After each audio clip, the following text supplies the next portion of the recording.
Ambe alamsaduna mekalo kile mugani wolonfla samba fla ani mugani kele ambalma o bisimila malak cuka don kibaru keneka bi kibara munu mambulo kada kulo kan o de tarata do mekalo kile mugani duru kamani kulikoro marabolo la kulundo binajila ni o koni kera mugotan duru ulu koni satali sababu ye kibara munu serama ulu koni ya yire ka fo ko nin kulu in kono mogo ko u koni natola koni kundo kabo jegemine yoro la ba ko fe ko ma chama koni kumbe kulu ngono donu koni ne griya la kulu mani o kera sababu ye ni kulu yere koni fene d'Afrique la jikono o woni kele protection civil mo ni ule sapeur pompier ulu ni dugla mo were ulu koni farala nyogon kan ni ka deme do ni manu ma ka u koni la bo jikono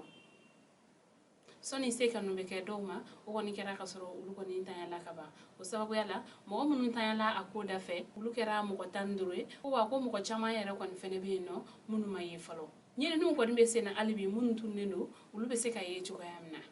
kibara wara mambolo kada ukluga ore tarata do mekalo klem ganduru an songo konala jete wale tabaw ulu ko ne bingal ke wale ta ka nyasi misri kono mo do ko ma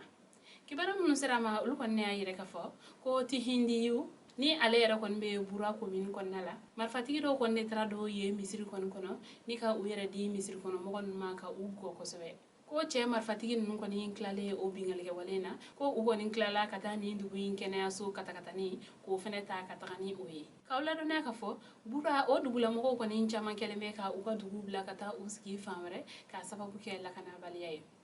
kibara wara mambolo kada kluka ode masina jatike wale tabaw ulu ko ne bingal ke wale kon ta kanyesi yen dugula mo ko ni ma ni akoko ni semfe chokroba kele o ko ni bonela anina kibara mun sirama ulu kon ne ayire ka fo ko ni jatike wale tabanu nun ko ni konte u ko ni sien fole ni ndugu yin kono eno kumara ko u kon nana ka nyini dugula de kon fe ko u bina wajul ke dugu kono uni dugula de ulu ko ni manye fola o kon ne kera sababu enu nun kon fle ka kise ko ni ci fambe ni o kise do kon tarase chokoroba do kon ni ma ko o bone anina ko wa fene ni jatike wale tabanu nun kon ni sien flare ni ndugu yin kono ku nyogon kelen kono nala kuna fani kuncela kibara wara mambulo kada kluka ode ka ke ni araba doy mekalo klem gani woro ayira la fo ko coronavirus yera mo nan ni la mali jamana kono mo tan kono ton ulu kene la ka coronavirus banala coronavirus bana yelen flane mo mun nan yeta akoni yira la fo ko mafla o koni bora kay marabul la kerengere ne ala kiba